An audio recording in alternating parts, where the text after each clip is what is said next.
Assalamu alaikum wa rahmatullahi wa barakatuh. Barkanku da zuwa wannan course namu mai suna copy and paste trading. Inda zan koya muku yadda za ku rika samun kuɗi da wayar da take hannunku ta hanyar amfani da wannan strategies namu mai ƙarfi da muke kira da suna copy and paste trading. So a wannan bidiyo insha Allah zan yi kokari in nuna muku duk abin da ya kamata ku sani game da copy and paste trading kafin nan mu fara practical. So akwai theoretical part akwai kuma practical part. So wannan shine theoretical part inda za mu rika bayanin waɗansu abubuwa waɗanda ya kamata a ce kun san su kafin nan mu fada cikin trading kai tsaye ba tare da bata lokaci ba. So waɗannan method din su ne method da mutane da dama suke amfani da shi suke making money online ba tare da kun sani ba, kuna gida kuna bacci abin ku. So a wannan course din insha Allah zan yi kokarin yin jawabi mai ƙarfi kwarai da gaske yadda za ku fanci wannan course din daki shi wannan copy and paste signal din copy and paste trading din a jima ana yin sa. Manya daga cikin mutane suna yin wannan strategies din musamman ma kamar mutanen kudu nan da za a ga mutum ya fara trading kwana biyu ya blow ya zama wani miliyoniya. So ba komai ne suke ba illa copy and paste trading. So mutanen kudu nan su yi nisa game da wannan, shi yasa na yi deciding in tsara course wanda za ta koyar da mutanen arewa game da wannan strategy da ake amfani da shi ba tare da ka sani ba. Mutane suna making money wallahi, ka ce yahu suke ba yahu suke yi ba. So sai dai kawai in baka sani ba, kawai shine abin da ya kamata. So da farko za mu fara menene ma'anar copy and paste trading. Ya kamata ka samu biro da takarda da ruwa a hannunka ko shayi kana sha kana sauraron abin da yake faruwa. So what is copy and paste trading? So copy and paste trading means the kind of trading where a beginner copy the trade of expert traders and paste it into his or her trading platform and take profit without being a professional forex analyst. Abin da yake nufi shine, abin da copy and paste trading yake nufi shine wani irin nau'in trading ne wanda ya fara harkar forex trading zai rika kwafar signal ko kuma in ce zai rika kwafar yadda wasu suke yin kasuwancin su, shi kuma ya je ya saka a cikin platform din da zai nashi kasuwancin, sannan kuma ya samu nashi profit, yana ya samu riba idan market din an yi buy ne ko kuma an yi sell ne, ba tare da shi ya zama forex analyst ba tare da shi ne yake yin analyst din market zai tashi ko market zai sauka ba. Da fatan kuna fahimta. So wannan I don't know whether you are getting me. Shi abin da wannan abin yake nufi shine wani strategy ne wanda ake amfani da shi wanda ya fara harkar forex. Idan ka fara harkar forex trading kamin ka kole shi zai daukan ka kamar wata 4, wani ma har shekara zai daukan ka baka iya forex trading ba. So a maimakon bata waɗannan lokacin din sai aka fito da wata sabuwar method shine na copy and paste trading. Idan forex traders, forex analysts sun yi analysis cewa 14, 41, 97 to 57, 58 market zai tashi, za a yi sell. Muna fahimta ko? To za su turo muku da signal cewa a daidai lokaci kaza za a yi sell, kuma ku je trading platform naku nan ku danna sell. So kaga su ne suke analysis su gane a daidai wani range, daidai wani period ne market zai tashi sai a sell, a daidai wani region ne market zai kasa sai a saya a farashi mai sauki.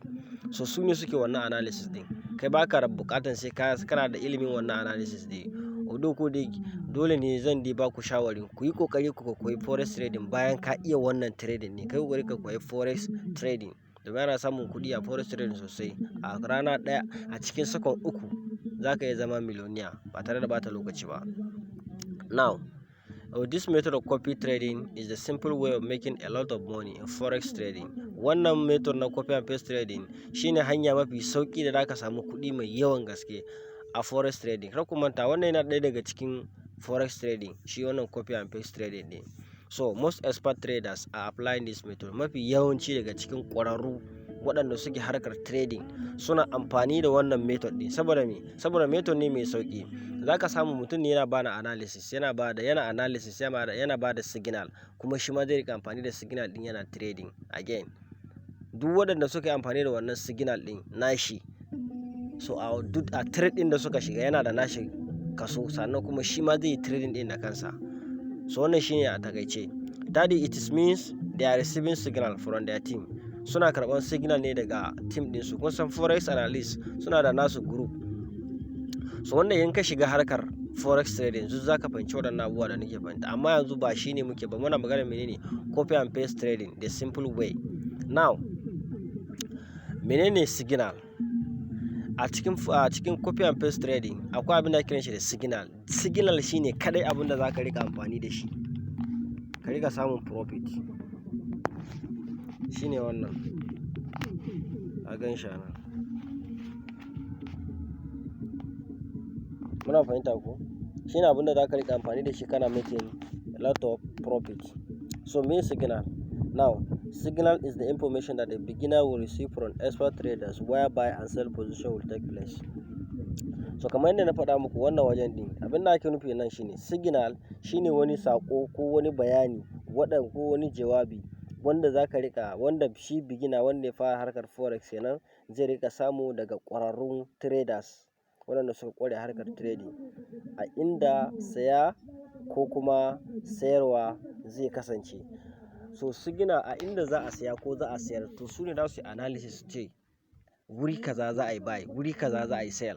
So kai kuma menene abin da suka ce nan da shi za ka yi aiki, ka je ka shiga trading ɗinka, inda za a yi buy kai ma ka je ka yi buy, sai ka ga ba tare da ba wani matsala kawai ka samu commission naka. Da fatan kuna fahimta abin da nake nufi. Kuma a wannan ɗin za ka yi a rana ɗaya za ka iya making up to $5. Za ka iya making up to $5 a rana. Za ka iya making $10 a rana. So ya depending consistency yanda ka ɗauki abin da muhimmanci. So abin da ake nufi da signal kenan. Idan mun zo muka fara practical za ku fahimci meye nake nufi da wannan signal ɗin. So example of signal ɗin shine wannan. Misali ga shi ga wannan. Ga example na signal ɗin nan. Daga nan haka. Kaga wannan gold buy now. Wannan shine signal da yake nuna maka cewa yanzu za a sayar da gold ne. Za a sayi gold. A cikin wannan copy and paste trading ɗin gold za mu rika yi kawai. Ba za mu yi trading GBP USD ko ko GFCS ko CFDS, no, XAU USD gold za mu rika trading. Ba za mu rika trading wani abu, saboda na kwana biyu ina aiki ina amfani da wannan strategy na trading gold din, domin ana samun profit sosai kuma yana da risky ba sosai ba gaskiya. So shine ni ma zan koya muku trading gold za mu yi a cikin wannan course din. So ya kamata kowa sa abin da yake yi. So nan ana nufin da range a inda market inda za a sayar da gold, za a sayi gold kenan, at the range of 4790.50 to the range of 4794.50. So a daidai wannan wurin, a daidai nan ne za a sayi gold, za a sayi gold. Kuna fahimta ko? Then stop loss. Shi wannan stop loss din nan abin da yake nufi shine wanda zai riga protect ɗinka daga riskin kuɗinka, ka rasa kuɗinka. Shi wannan stop loss. Immediately idan market yana so ya kasa ya cinye SL ɗinka, to shi SL ɗin zai ƙara booming nashi sama. So idan ka shiga ba SL, so yana tabbatar maka da cewa za ka rasa kuɗinka ne. Duk za ku fahimci wannan idan mun zo practical. I don't know whether you are getting me. And then take profit. Kaga muna da TP1 muna da TP2. Wannan shi na kiran shi TP1, akwai kuma abin da kiran shi TP2. Akwai abin da kiran shi TP1, akwai abin da kiran shi kuma TP2. To shi yanzu shi wannan TP din nan, wannan TP din nan, da fatan kuna fahimta, wannan TP din nan, TP1 da TP2 shine inda zaka taking profit ka. A lokacin da market yake ta area nan, da market din ya hauro ya zo zuwa nan, kawai zaka fita cikin market ne. Kawai zaka ka fita cikin market ka taking profit. Idan ma ka yi taking da zero, in ma ka yi da 0.75 ne, idan ma ka yi da 0.6 ne, in ma ka yi $3 ne ka samu, do is okay. Kawai zaka ga kawai ka fita cikin market ne. Immediately zaka je ka fita cikin market. So immediately range yana zuwa wannan wurin zaka taking profit kawai shikenan. Da fatan muna fahimta. In mun zo za ku fahimci wannan. I don't know whether you are getting me. now uh, now trusted signal group on telegram channel.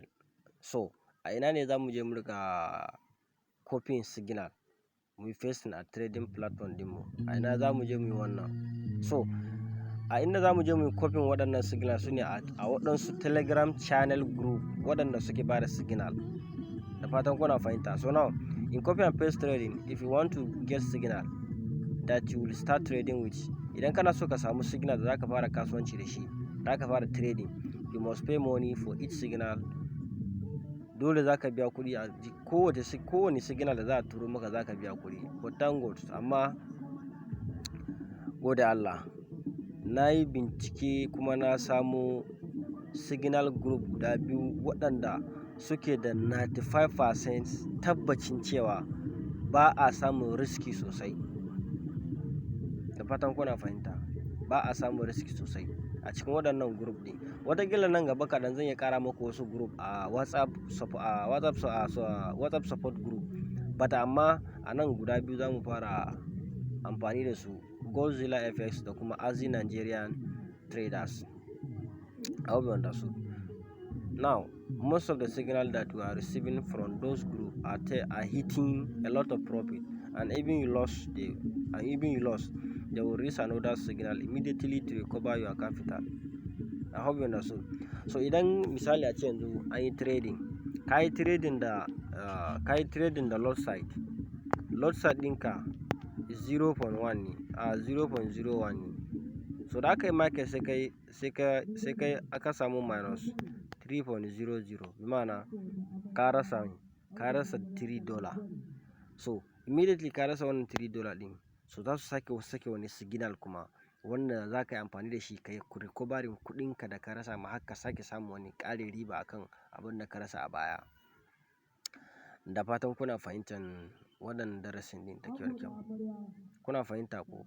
So abin da ake nufi kenan nan, idan misali yanzu an releasing signal, an sake signal, to sai ka shiga market, da ka shiga market sai kai losing kuɗinka. So za su sake wani signal kuma, maybe a wannan signal za su sake sakewa, za ka samu ka yi recovering kuɗinka nan da ka rasa shi, har ma ka samu wani ƙari a sama.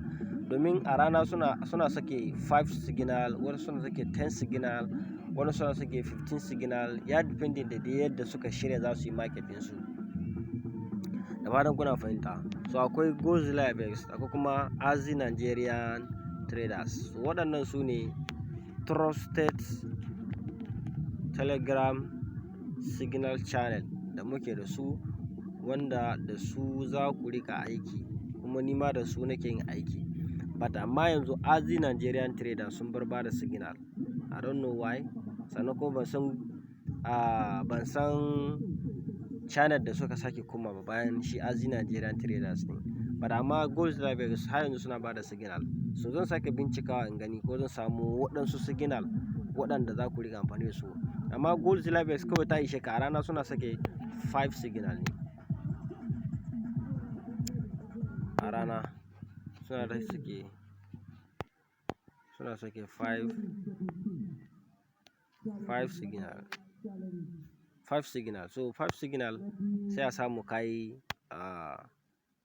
a rana kai 2 signal.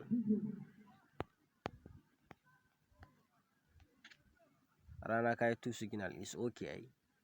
2 signal is okay for you. Yanzu za mu zo mu yi bayanin su a nan gaba.